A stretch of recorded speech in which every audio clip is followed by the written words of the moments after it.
Of course, as a vast swath of South Africans deal with how to protect themselves from COVID-19, many are struggling to make a living. Hundreds of informal traders and spaza shop owners have flocked to the Johannesburg CBD to collect their permits. This after the relaxation of trading restrictions on Thursday night. But it's a cumbersome process and patience is wearing thin. SABC reporter Maageketla Mohlabe joins us now in the studio to talk about this. So Maageketla, a place you have no doubt been a stranger to since lockdown. That is the Johannesburg CBD. You went to Wondrous, where usually it is packed with informal traders. Did the numbers pick up? Quite surprising because what we saw on Friday when there was no one there, today is the same story.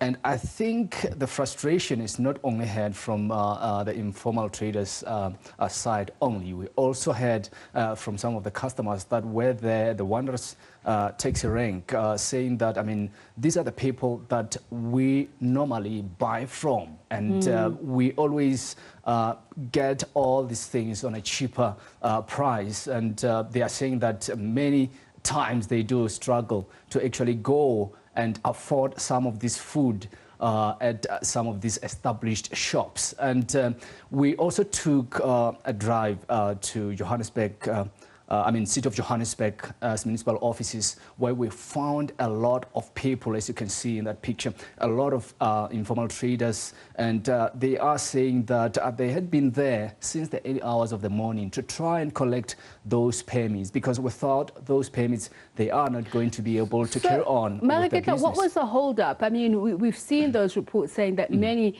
were there queuing, but were left frustrated.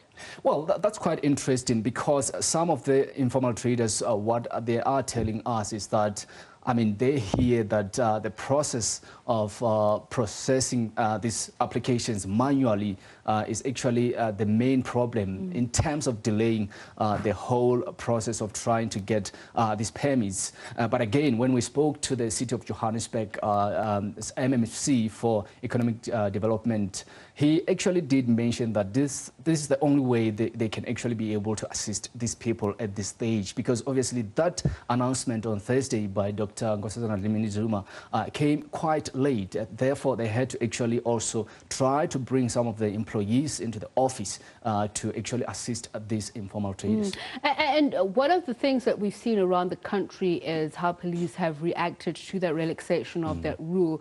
They've shut down informal traders and spaza shops, even though the rules were relaxed.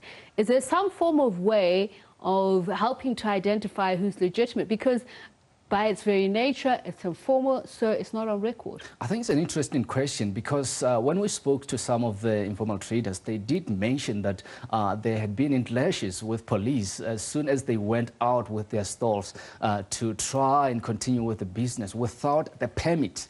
Obviously, police gave them a tough time there, but of course, they were happy that this time around, they would not be in trouble with police officials. But again, I have to mention that, I mean, according to the Informal Traders Forum Association, looking into some of these issues, they are saying that government should have never actually stopped these people from continuing with their business, because they do depend on this business. Many of them, of course, saying that this is their only source of income to support their children, to take their children to school as well. And these are some of the concerns that you really get on the ground when you speak to many of them. Thank you so much, Maageketla Mohlabe, SABC reporter who is on that story. So let's talk about